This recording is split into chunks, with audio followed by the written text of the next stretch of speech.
कहानी की शुरुआत आसमान से हजारों किलोमीटर ऊपर बसी एक रहस्यमयी दुनिया से हुई, जहां पहुंचना ही मौत को दावत देने जैसा था। फिर भी कुछ सैनिक अपनी जान दांव पर लगाकर वहां तक जा पहुंचे, लेकिन अगले ही पल उनका सामना उस दुनिया के सबसे खतरनाक और विशाल राक्षस से हो गया। जैक ने उसकी आहट महसूस की और तुरंत पानी में सिर डुबोकर छिप गया। तभी उसके सामने एक विशाल काय पैर दिखाई दिया, जिससे पास खड़ी भेड़ें डरकर भागने लगी। तभी राक्षस ने एक भेड़ को पकड़कर कच्चा ही निगल लिया। ये खौफनाक नजारा देखकर जैक बुरी तरह घबरा गया। उधर पेड़ के पीछे छिपा एक सैनिक पीछे मुड़कर राक्षस को देखने लगा, लेकिन तभी राक्षस ने नाक सिकोड़कर उसकी गंध पहचान ली। डर के मारे सैनिक फिर से पेड़ के पीछे छुप गया, पर राक्षस बड़े बड़े कदमों से उसकी ओर बढ़ने लगा। सांस रोके खड़ा सैनिक अब खुद को नहीं रोक पाया और अचानक भागने लगा, लेकिन अब बहुत देर हो चुकी थी। वो राक्षस की नजर में आ चुका था। उसने बिना वक्त गवाए पूरा पेड़ जड़ से उखाड़कर फेंक दिया। सैनिक जान बचाकर भागने लगा, पर उसकी छोटी टांगें उस राक्षस की लंबी टांगों के सामने टिक नहीं पाई। राक्षस ने तेजी से कदम बढ़ाए और एक ही बार में उसे बेहोश कर दिया। पहली बार इंसान को देखकर वह उसके पास झुका और गौर से देखने लगा। जैसे ही वह उसे उठाकर ले जाने वाला था, उसी वक्त कप्तान तलवार लेकर उसकी ओर दौड़ पड़ा और पूरी ताकत से तलवार राक्षस की एड़ी में घोंप दी। दर्द से तिल मिलाकर राक्षस पीछे मुड़ा, लेकिन अगले ही पल उसने हल्का सा पैर मारकर कप्तान को दूर फेंक दिया। फिर उसने अपने पैर में फंसी तलवार निकाली और दोनों सैनिकों को उठाकर खाने के लिए ले गया। दूर खड़ा जैक ये सब देख रहा था। उसी पल उसे एहसास हुआ कि वह यहाँ आकर कितनी बड़ी गलती कर चुका है। दरअसल कुछ समय पहले जैक को एक पादरी की मदद से कई जादुई बीज मिले थे, लेकिन जैसे ही उसकी गर्लफ्रेंड जो एक राजकुमारी थी जब जैक से मिलने आई, तभी उन बीजों में से एक बीज पानी के संपर्क में आते ही तेजी से बढ़ने लगा, जिससे अचानक पूरा लकड़ी का घर जोर जोर से हिलने लगा और नीचे से अजीब डरावनी आवाजें आने लगी। दोनों डर के मारे वहाँ से हिल भी नहीं सके और तभी अचानक जमीन फट गई और एक विशाल बेल घर को चीरते हुए आसमान की ओर बढ़ गई। ये देखकर राजकुमारी तुरंत भागने की कोशिश करने लगी, लेकिन तभी एक मेज उसके ऊपर गिर गई। जैक उसे बचाने के लिए आगे बढ़ा, लेकिन तभी बेलों ने उसे उछालकर घर से बाहर फेंक दिया। उसी पल एक लकड़ी का दरवाजा अचानक खुल गया और राजकुमारी को एक रास्ता दिखाई दिया, लेकिन जैसे ही वह बाहर भागने लगी, उसी समय बेल ने अचानक दरवाजा बंद कर दिया। राजकुमारी दरवाजा खोलने की कोशिश करने लगी, लेकिन दरवाजा जरा भी नहीं हिला। यह देखकर जैक ने बेलों को काटने के लिए तुरंत एक कुल्हाड़ी उठा ली, लेकिन तभी अचानक पूरा घर जड़ों समेत उखड़कर आसमान की तरफ बढ़ने लगा। ठीक आखिरी पल में जैक ने छलांग लगाकर किनारे को पकड़ लिया, लेकिन बेलें इतनी तेजी से बढ़ रही थी कि कुछ ही सेकंड में घर हजारों मीटर ऊपर पहुंच गया। जैक पूरी ताकत से कुल्हाड़ी चलाकर बेल को काटने लगा। जैसे ही बेल टूटी, राजकुमारी ने तुरंत दरवाजा खोल दिया, लेकिन अगले ही पल उसके पैरों के नीचे की लकड़ी टूट गई और हाथ पकड़ने के बावजूद वह 10,000 मीटर की ऊंचाई से नीचे गिरने लगा। जैक जादुई बैलों से फिसलते हुए जमीन की ओर बढ़ने लगा, लेकिन रास्ते में बेलों ने उसकी स्पीड को थोड़ा कम कर दिया और आखिरकार वह जमीन पर गिरकर बेहोश हो गया। लेकिन राजकुमारी की किस्मत इतनी अच्छी नहीं थी, क्योंकि बेल उसे अपने साथ आसमान के दूसरी तरफ ले गई। अगली सुबह जैक घबराकर जागा और देखा कि सामने राजा खड़ा था, जो राजकुमारी को ढूंढ रहा था। यह देखकर जैक के होश उड़ गए और मजबूरी में उसने पूरी बात राजा को बता दी। जब जैक ने आसमान की ओर इशारा किया, तभी सबने देखा कि एक विशाल बेल सीधी आसमान को चीरती हुई ऊपर जा रही थी। जैसे ही राजा को सच्चाई का पता चला, उसने बिना एक पल गवाए सैनिकों की एक टुकड़ी जैक के साथ राजकुमारी को बचाने के लिए भेज दी। जल्द ही सब लोग उस बेल के सहारे ऊपर चढ़ते हुए बादलों के पार पहुंच गए। फिर कप्तान ने आगे बढ़कर एक तरफ से दूसरी तरफ स्लाइड करना शुरू किया, क्योंकि राजकुमारी तक पहुंचने का यही एक रास्ता था। मजबूरी में जैक ने अपनी बेल्ट उतारकर खुद को तैयार कर लिया, लेकिन जैसे ही वो आगे बढ़ने की सोच ही रहा था, तभी पास खड़े घुंघराले बालों वाले आदमी ने उसे जोर से लात मारकर आगे धकेल दिया। इतनी ऊंचाई देखते ही जैक की हालत खराब हो गई और बीच रास्ते में स्लाइड करते वक्त उसके हाथ अचानक छूट गए और वो सीधे नीचे जा गिरा। लेकिन किस्मत से बीच रास्ते में बेलों ने उसे थाम लिया। होश में आते ही वह बिना रुके फिर से ऊपर चढ़ने लगा। ऊंचाई पर पहुंचते ही मौसम पूरी तरह बिगड़ गया। चारों तरफ तेज तूफान और कड़कती बिजली थी। तभी अचानक एक झटकेदार बिजली सीधे एक सैनिक पर गिर गई, जिससे वह फिसल गया और बाकी सैनिक उसे टकराकर नीचे गिरने लगे। लेकिन आखिरी पल में एक सैनिक ने रस्सी को मजबूती से पकड़ लिया, जिसकी वजह से बाकी लोगों की जान किसी तरह बच गई। लेकिन जो सैनिक नीचे गिरे थे, वे अब हवा में लटके हुए थे। अगर उन्हें तुरंत ऊपर नहीं खींचा गया तो पूरी टीम खतरे में आ सकती है। तभी रेडरिक पास खड़े उसके साथी से बोला कि रस्सी काट दो। उस आदमी को यह आइडिया अच्छा लगा और उसने तुरंत अपने पैर से छुपा हुआ चाकू निकाल लिया। नीचे लटके सैनिक ऐसा न करने के लिए गिड़गिड़ाने लगे, लेकिन उसने बिना दया दिखाए रस्सी काट दी और लटके सैनिक 10,000 फीट की ऊंचाई से नीचे जा गिरे। किसी तरह बाकी बचे सैनिक ऊपर तक पहुंच गए और तब तक सुबह भी हो चुकी थी। जैक ने जैसे ही पीछे मुड़कर देखा, वह पूरी तरह हैरान रह गया, क्योंकि बादलों के ऊपर एक विशाल दुनिया मौजूद थी और यह नजारा देखकर सब लोग उस तरफ बढ़ने लगे। तभी कप्तान को जमीन पर ताजे पैरों के निशान दिखाई दिए, जिससे उसने अंदाजा लगाया कि राजकुमारी नीचे नहीं उतरी बल्कि यहीं कहीं है। और जब सब लोग गुफा से बाहर निकले, तभी सामने का नजारा देखकर कप्तान दंग रह गया, क्योंकि ये दुनिया उम्मीद से कहीं ज्यादा विशाल थी। सभी लोग आगे बढ़ते हुए इलाके की जांच करने लगे। तभी उनकी नजर पेड़ों की टहनियों पर पड़ी। उन्हें वहां राजकुमारी के छोड़े हुए निशान मिले। उसी दौरान जैक को जमीन पर वही किताब भी मिल गई जो उसने राजकुमारी को दी थी। तभी उनकी नजर टूटी हुई टहनियों पर पड़ी और इसी से उन्हें अंदाजा हो गया कि राजकुमारी को कोई खतरनाक जीव उठाकर ले गया है। इसके बाद सभी लोग दो टीमों में बट गए और अलग अलग दिशा में राजकुमारी को ढूंढने निकल पड़े। रास्ते में जैक और उसके साथी एक नदी के पास पहुंचे, जहां उन्हें मोटी ताजी भेड़ों का झुंड दिखाई दिया। कई दिनों से भूखे होने की वजह से उन्होंने एक भेड़ को पकाने का सोचा, लेकिन जैसे ही वे भेड़ पकड़ने की कोशिश करने लगे, तभी गलती से पास में लगा हुआ जाल एक्टिव हो गया।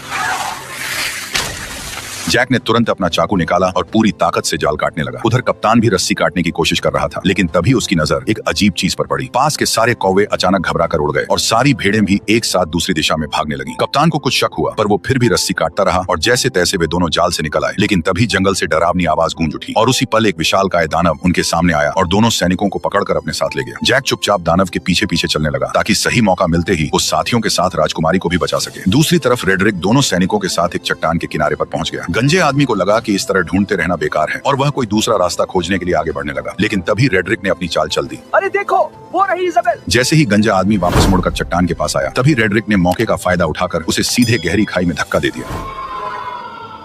यह देखकर रेडरिक का दोस्त जोर जोर से हंसने लगा। तभी एक विशाल हाथ ने अचानक उसे पकड़ लिया।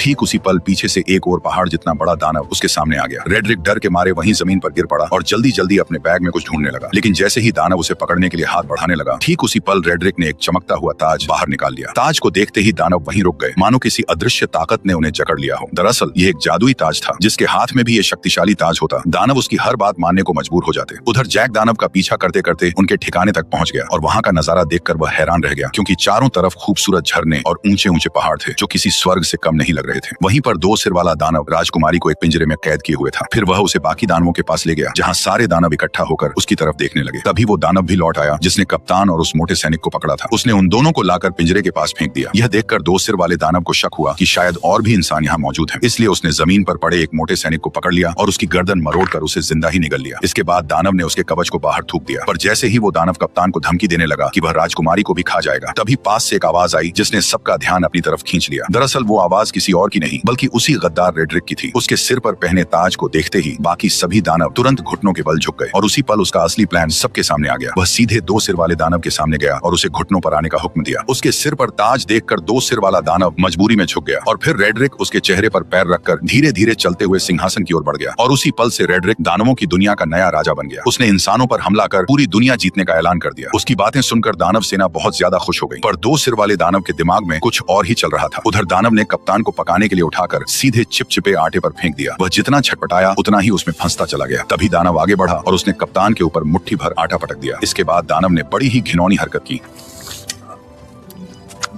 दानव ने कप्तान को मोड़कर एक तरफ रख दिया। तैयारी के बाद केवल सब्जियां डालना बाकी था। जैसे ही वह सब्जियां लेने गया, उसी समय जैक चुपके से वहां आ पहुंचा। जैक को देखकर राजकुमारी बेहद खुश हो गई, लेकिन उसने तुरंत उसे इशारे से चुप रहने को कहा। उधर दानव अब भी उलझा हुआ था और इसी बीच जैक धीरे धीरे राजकुमारी के पास पहुंच गया। उसने पिंजरे का लॉक खोलने की कोशिश की, लेकिन यह उसके बस की बात नहीं थी। तब राजकुमारी ने उसे पहले कप्तान को बचाने के लिए कहा, जिसे दानव ने सुअरों के साथ लाइन में रखा था। जैक तुरंत उसके पास पहुंचा और चाकू निकालकर उसे उस चिपचिपे आटे से अलग करने लगा। उसी समय दानव मसाला लेकर वापस आने लगा। ये देखकर जैक ने जल्दी से चाकू कप्तान को पकड़ा दिया और खुद छिप गया। खुशकिस्मती से दानव को कुछ भी शक नहीं हुआ। उसने कुछ नुकीली लकड़ियां उठाई और कप्तान की आंखों के सामने पास पड़ी सुअर में घुसा दी। जो सुअर अभी तक चिल्ला रही थी, वह तुरंत शांत हो गई। अब अगला नंबर कप्तान का था। दानव ने बिना दया दिखाए वार किया, लेकिन वह थोड़ा सा चूक गया, वरना कप्तान की आने वाली पीढ़ी का नामो निशान मिट जाता। ये देखकर कप्तान डर के मारे बेहोश हो गया। फिर दानव ने उन सभी को उठाकर पास जल रहे भट्ठे में रख दिया। अब उन्हें बचाने वाला एकमात्र जैक ही था। इस समय जैक लोहे की रिंग के ऊपर पहुंच चुका था और दानव को उसकी भनक तक नहीं थी। तभी दानव ने एक तेज धार वाला चाकू उठाया और सीधे राजकुमारी की ओर बढ़ गया। उसने बिना देर किए हाथ अंदर डालकर राजकुमारी को बाहर निकाल लिया और टेबल पर रखकर उसे काटने की तैयारी करने लगा। लेकिन तभी जैक ने चुपके से पास रखा एक भारी चाकू उठा लिया। बेखबर दानव राजकुमारी पर वार करने ही वाला था। तभी जैक ने छुरी सीधी उसकी रीढ़ में घोंप दी। दर्द से दानव जोर जोर से चिल्लाने लगा, लेकिन जैक छुरी को मजबूती से पकड़े रहा। तभी दानव बेकाबू होकर दीवार से जा टकराया और वहीं मारा गया। यह देखकर राजकुमारी और कप्तान दोनों हैरान रह गए। इसके बाद वे तीनों तुरंत उस जादुई बेल के पास पहुंच गए, लेकिन वहां पहले से ही एक दानव पहरा दे रहा था, जिसे रेडरिक ने भेजा था। तभी जैक के दिमाग में एक अजीब आइडिया आया। वो एक मधुमक्खियों का छत्ता लेकर कप्तान के साथ धीरे धीरे उस दानव के पास पहुंच गया। फिर कप्तान ने दानव का हेलमेट उठाया और जैक ने छत्ता उसके अंदर पटक दिया। दानव अभी भी बेफिक्र सो रहा था और उसे जरा भी अंदाजा नहीं था कि उसके साथ क्या होने वाला है। जैसे ही जैक ने छत्ता अंदर रखा, तभी कप्तान ने तुरंत हेलमेट बंद कर दिया और फिर दोनों तेजी से वहां से भागकर पास की चट्टान के पीछे छिप गए और इंतजार करने लगे। कुछ ही देर में दानव मधुमक्खियों के डंक से तड़प कर उठ खड़ा हुआ और दर्द से छटपटाते हुए अपने शरीर को झटकने लगा। लेकिन जितना ज्यादा वह तड़प रहा था, मधुमक्खियां उतनी ही ज्यादा उस पर हमला कर रही थी। घबराकर दानव वहां से भागने लगा, लेकिन फिसल कर पत्थरों से टकरा गया और फिर वह लुढ़कता हुआ चट्टान के किनारे तक पहुंच गया। ऐसा लग रहा रहा था कि अब वह गिरने ही वाला है, तभी अचानक उसने अपना हेलमेट उतार दिया। यह देखकर तीनों एक पल के लिए चौंक गए, लेकिन तभी एक मधुमक्खी सीधे उसकी तरफ उड़ती हुई आई और अगले ही पल उसने दानव को जोर से डंक मार दिया, जिससे वह कंट्रोल खो बैठा और सीधे नीचे जा गिरा। यह देखकर तीनों लोग खुशी से झूम उठे। उन्हें यकीन नहीं हो रहा था कि उन्होंने इतनी आसानी से इतने बड़े दानव को हरा दिया। इसके बाद तीनों ने तुरंत वहां से निकलने का फैसला किया, लेकिन अचानक कप्तान रुक गया। उसने बताया कि उसे रेड्रिक से ताज छीनने के लिए यही रुकना पड़ेगा, इसलिए जैक उसे चाकू थमाकर राजकुमारी के साथ नीचे उतरने लगा। उसी समय दानव बैलों से टकराते हुए आखिरकार नीचे आ गिरा। तेज आवाज सुनकर राजा तुरंत अपने टेंट से बाहर आया और इस खतरनाक दानव को देखकर घबरा गया। अचानक गांव के लोग भी वहां इकट्ठा हो गए। तभी राजा ने ना चाहते हुए प्रजा की भलाई और दानवों को यहाँ आने से रोकने के लिए एक बड़ा फैसला लिया। उसने तुरंत जनरल को बेल काट डालने का आदेश दे दिया। सैनिकों ने विशाल लोहे की कीलें उस बड़ी बेल में ठोक दी, फिर उन पर मजबूत हुक लगा दिए और कुछ बैलों और घोड़ों की मदद से उसे खींचना शुरू कर दिया। धीरे धीरे वह विशाल बेल जड़ों समेत हिलने लगी, लेकिन इससे पास खड़े सैनिक अचानक खतरे में आ गए। तभी अचानक बीच वाली मोटी बेल भी टूटने लगी। ऊपर खड़े सैनिक नीचे गिरने लगे, जिससे चारों तरफ अफरा तफरी मच गई। उधर जैक और राजकुमारी बेल के सहारे नीचे उतर रहे थे, लेकिन जैसे ही उन्होंने नीचे नजर डाली तो वे डर के मारे घबरा गए, क्योंकि बेल बेकाबू हो चुकी थी और किसी भी पल गिर सकती थी। उसी समय जैक ने मौका देखकर राजकुमारी को कसकर पकड़ा और तेजी से एक लटकती डाल को थाम लिया। दोनों हवा में झूलते हुए तेजी से नीचे की ओर बढ़ने लगे। आखिरकार जब वे नीचे गिरे तो घास के ढेर ने उनकी रफ्तार कम कर दी और इस तरह दोनों सही सलामत जमीन पर पहुंच गए। ठीक उसी पल रेड्रिक ने सभी दानवों को इकट्ठा कर इंसानों पर हमला करने की तैयारी की। तभी दो सिर वाले दानव को इंसान का आभास हुआ, जिससे कप्तान छिप गया। तभी रेड्रिक ने आगे बढ़ते हुए बैल उगाने वाले जादुई बीज निकाले, लेकिन तभी अचानक कप्तान उस पर टूट पड़ा, जिससे जादुई बीज चट्टान पर ही छूट गए और रेड्रिक सीधे नीचे गड्ढे में जा गिरा। रेड्रिक डर के मारे दानवों को पुकारने लगा, जबकि कप्तान उसके सामने लड़ने के लिए तैयार खड़ा हो गया। तभी दो सिर वाले दानव ने बाकी दानवों को उसे बाहर निकालने का आदेश दिया। दानव चट्टानों को तोड़ने लगे और नीचे कप्तान और रेड्रिक के बीच लड़ाई शुरू हो गई। रेड्रिक ने अपनी लंबी तलवार के सहारे कप्तान को गिरा दिया और उसका हथियार दूर जा गिरा। इसके बाद उसने मौका पाकर लगातार हमले शुरू कर दिए, लेकिन कप्तान ने किसी तरह उसका वार रोक लिया और दोनों के बीच ताकत की लड़ाई शुरू हो गई। जल्द ही कप्तान कमजोर पड़ने लगा और रेड्रिक ने उसे पानी में डुबो दिया। तभी अचानक उसकी नजर उस चाकू पर पड़ी जो उसकी तरफ बहकर आ रहा था। कप्तान ने सही मौके पर उसे दांतों से पकड़ लिया और तुरंत रेड्रिक के चेहरे पर वार कर दिया। अचानक हुए हमले से रेड्रिक का गुस्सा फूट पड़ा। उसने अपने हथियार के दम पर कप्तान को पीछे धकेल दिया। कप्तान मजबूर होकर पीछे हटता गया और आखिरकार किनारे तक पहुंच गया। तभी रेड्रिक ने उसे एक जोरदार लात मारकर नीचे गिरा दिया, लेकिन कप्तान ने किसी तरह चट्टानों को पकड़ लिया। रेड्रिक तलवार को उसके हाथों में चुभोने लगा ताकि वह खुद नीचे गिर जाए, लेकिन उसने कप्तान की ताकत को कम आंका था। जैसे ही वह फिर से हमला करने लगा, कप्तान ने उसी के हथियार को पकड़कर उसी की टांग में घोंप दिया। दर्द से रेड्रिक जोर जोर से चिल्लाने लगा और इसी मौके का फायदा उठाकर कप्तान ने तलवार रेड्रिक के पेट में घोंप दी। अचानक हुए हमले की वजह से रेड्रिक ने वही दम तोड़ दिया। उसके मरते ही ताज की जादुई ताकत भी खत्म हो गई। कप्तान किसी तरह ऊपर चढ़ाया और ताज वापस लेने के लिए आगे बढ़ा, लेकिन तभी ऊपर की गुफा टूट गई और दो सिर वाला दानव उससे पहले ही ताज उठा ले गया। उसने ताज अपनी उंगली में पहन लिया और खुद को नया राजा घोषित कर दिया। ताज पहनते ही उसकी ताकत फिर से लौट आई। यह देखकर बाकी दानवों ने भी अपने घुटने टेक दिए। तभी कप्तान ने देखा कि धरती पर लौटती हुई वह एकमात्र बेल अब कभी भी टूटकर नीचे गिर सकती है, इसलिए उसने बिना देर किए सीधे बेल पर छलांग लगा दी। बेल तेजी से किले की ओर बढ़ने लगी। कप्तान ने सही समय का फायदा उठाया और छलांग लगाकर सीधे पानी में कूद गया। दो सिर वाले दानव ने जब देखा कि इंसानों की दुनिया तक जाने का रास्ता टूट चुका है तो वह गुस्से से गरज उठा। तभी अचानक छोटे सिर ने जमीन पर पड़े उस थैले की ओर इशारा किया जिसमें जादुई बीज भरे हुए थे। दो सिर वाले दानव ने उसे उठाया और अपने हाथ में खोल लिया। उसमें कुल 4 जादुई बीज थे। यह देखकर वह खुशी से झूम उठा। उसने तुरंत एक फूंक मारकर उन बीजों को पानी में फेंक दिया। जैसे ही बीज पानी से टकराए वे तुरंत उगने लगे और अगले ही पल जमीन को चीरती हुई 4 विशाल बेलें बाहर निकल आई। इसके बाद दो सिर वाले दानव ने जोर से आदेश दिया और सभी दानव उस बेल पर चढ़कर इंसानों की दुनिया की ओर बढ़ने लगे। आखिरी पल में दो सिर वाला दानव भी छलांग लगाकर नीचे कूद पड़ा। वो बेलों के जरिए फिसलते हुए जमीन की ओर बढ़ने लगा। उसी समय जैक घोड़े को पानी पिला रहा था। तभी अचानक उसकी नजर आसमान की ओर गई। उसने देखा कि सभी दानव तेजी से नीचे की ओर बढ़ रहे हैं। बिना एक पल गवाए वह घोड़े पर सवार होकर राजा को चेतावनी देने निकल पड़ा। उधर राजा की सेना आराम से किले की ओर बढ़ रही थी। तभी जैक की नजर सेना पर पड़ गई। वो जोर जोर से चिल्लाने लगा कि दानव आ रहे हैं, लेकिन राजा को अब भी कुछ समझ नहीं आया। तभी पीछे के जंगल से अचानक कई दानव निकल आए और जहाँ जहाँ वे जा रहे थे वहाँ सब कुछ तहस नहस कर रहे थे। कोई भी उन्हें रोक नहीं पा रहा था। जल्द ही दानव सेना पास आ गई और उन्होंने एक सैनिक को पकड़कर जिंदा निगल लिया। घोड़े पर सवार लोग भी उनकी रफ्तार से नहीं बच पाए। इस वक्त इंसान उनके सामने बिल्कुल बेबस थे। तभी एक गोल चेहरे वाले दानव ने पास की पवन चक्की का पंखा तोड़कर राजकुमारी की तरफ फेंक दिया, जो जमीन पर गिरते ही सब कुछ चकनाचूर कर गया और राजा का ताज भी गिर पड़ा। उधर किले पर तैनात सैनिकों ने राजा की सेना को आते देखा और उन्होंने तुरंत अंदर युद्ध की तैयारी की खबर भेज दी। कप्तान ने तुरंत सभी सैनिकों की मदद से खाई में तेल डलवा दिया ताकि दुश्मनों को रोका जा सके। जैसे ही राजा की सेना किले के पास पहुंची, उसने तीर चलाने का आदेश दे दिया और देखते ही देखते सैकड़ों जलते हुए तीर दुश्मनों की ओर छोड़ दिए गए। जैसे ही ये तीर तेल से टकराए, चारों तरफ आग भड़क उठी और इसी बीच राजा की सेना सुरक्षित किले के अंदर पहुंच गई। राजकुमारी को सही सलामत देखकर कप्तान ने तुरंत किले के दरवाजे बंद करने का आदेश दिया, लेकिन उसी समय जैक अभी भी बाहर था और दानव उसके पीछे पड़े हुए थे। जैसे ही किले का दरवाजा बंद होने लगा, तभी जैक घबरा गया, लेकिन आखिरी पल में वह अपने घोड़े के साथ छलांग लगाकर अंदर घुस आया। हालांकि उसके पीछे पीछे दो सिर वाला दानव भी दरवाजे पर चढ़ आया, लेकिन तभी कप्तान ने उस पर हमला बोल दिया और वह सीधे आग की जलती लपटों में जा गिरा।